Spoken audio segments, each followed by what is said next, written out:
ये बड़े बड़े पहलवानों को महफूज कर रखा था। सबसे पहले उसने तमीम बिन कहतबा को मुकाबले के लिए भेजा। ये मुल्क शाम का मशहूर पहलवान था।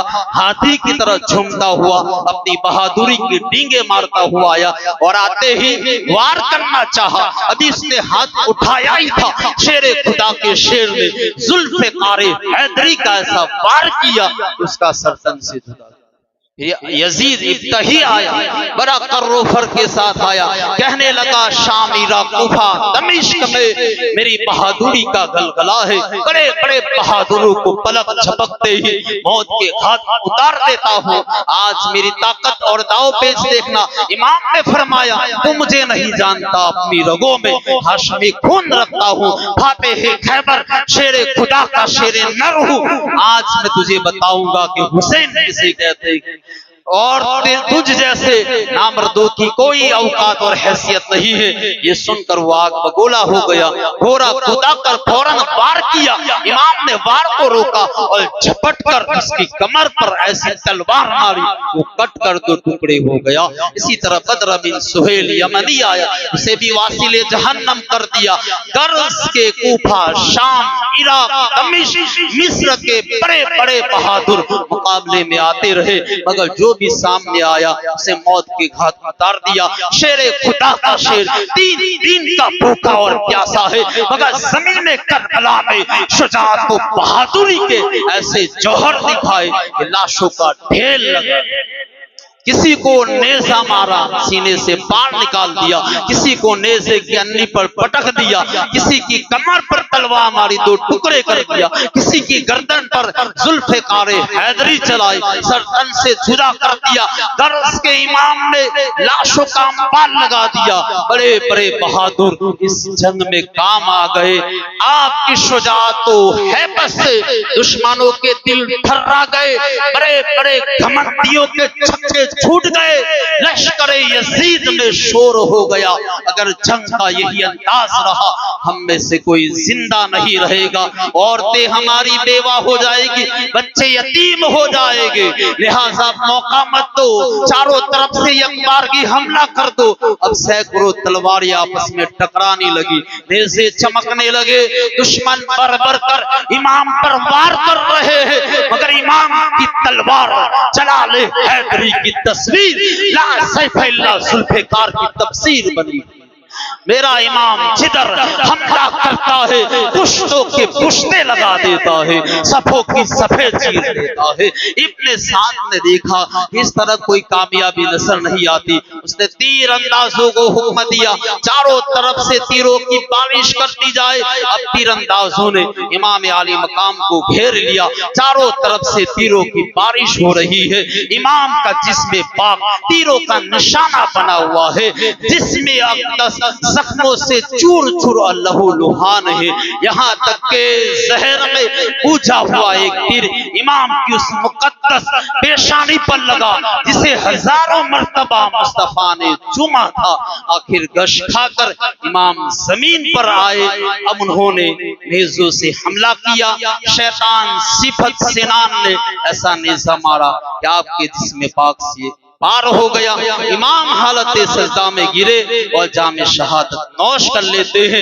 यजीदियों ने समझा हमने हुसैन को मार दिया और मर गए, मगर ज़मीन करबला का जर्रा जर्रा कयामत तक पुकारता रहेगा, क्या हुसैन तू जिंदा है वल्लाह, तू जिंदा है वल्लाह। मेरे चश्मे आलम से छुप जाने वाले मोहतरम हजरात, इमाम आली मकाम ने जिंदगी का आखिरी सजदा, हम सेहतमंद है, तंदुरुस्त हैं, अल्लाह ने माल दिया है, सेहत तंदुरुस्त सारी नेमतें दी है, उसके बावजूद हम नमाज नहीं पढ़ते। इमाम आली मकाम ने नमाज न पढ़ने के जितने बहाने थे, सारे बहाने खत्म कर दिए। बताइए, बेटे की लाश पड़ी, भाई की लाश पड़ी है, भांजों की लाशें हैं, खवातीन है, पर्दानशी अहले बैत की औरतें हैं, मगर नमाज न पढ़ने के सारे बहाने मेरे इमाम ने खत्म कर दिए। वो ये नहीं कह सकता कि मैं बीमार हूँ, और इमाम से बढ़कर, इमाम ज़ैनुल आबिदीन से बढ़कर इससे बड़ी बीमारी और क्या, इससे बड़ा उज्र क्या हो सकता है। इमाम आली मकाम ने आखिरी सजदा आपका बड़ा मशहूर है, किन हालात में किया? जबकि बड़े बड़े इबादत गुजार हाल जाते हैं और सजदा करना भूल जाते हैं, लेकिन इमाम हुसैन नहीं भूले।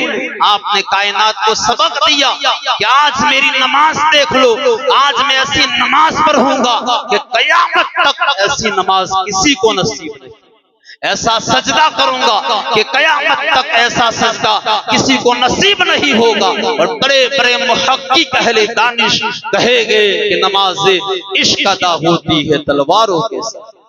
अल्लाह ताला ने हुसैन के सजदे को फरिश्तों के सामने पेश किया और इन्नी आलमों का राज समझाया और बताया कि ऐ फरिश्तों, ना तुम्हारी बीवी है, ना तुम्हारी औलाद है, ना तुम्हारे बच्चे हैं, ना तुम्हें भूख लगती है, ना तुम्हें प्यास लगती है, और मेरा हुसैन देखो जिसकी बच्चियां प्यास से बिलक रही है, जिसके बच्चों के लाशें निगाहों के सामने पड़े हैं और 3 दिन का भूखा और प्यासा है, तलवारों के साए सर पर है, गले में नेजा है और तपती हुई रेत पर सजदा कर रहा है। वह जन्नत की पूरी फिजाओं में सजदा करने वालों फरिश्तों, बताओ तुम्हारे सजदे अफजल है या वो मेरे हुसैन का सजदा अफजल? जब से दुनिया बनी है सजदे हो रहे हैं, कयामत तक होते रहेंगे, मगर मस्जिद की सफों पर सजदा करना आसान है, एसी की हवा में सजदा करना आसान है। बूढ़े और मलाइका जन्नत के बागात में सजदे कर रहे हैं, मगर सामने खानदान कटा हुआ है, बच्चे की लाशें पड़ी हुई है, भांजों की लाशें पड़ी हुई है, भतीजों की लाशें पड़ी हुई है, 3 दिन का भूखा और प्यासा है। इस हालत में सजदा करना ये सिर्फ और सिर्फ हुसैन इब्ने अली का काम है। जब से दुनिया बनी है सजदे, कैसी नमाज पढ़ी है मेरे इमाम ने, कैसा सजदा किया है मेरे इमाम ने। हम नमाज के लिए एक तो आते नहीं, आए तो फर्ज खत्म होते ही लौट जाते हैं।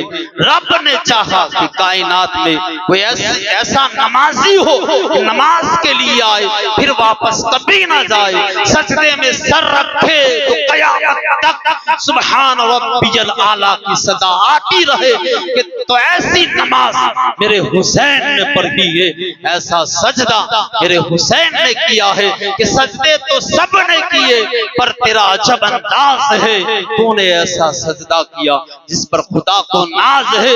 इस्लाम के दामन में इसके अलावा और क्या है?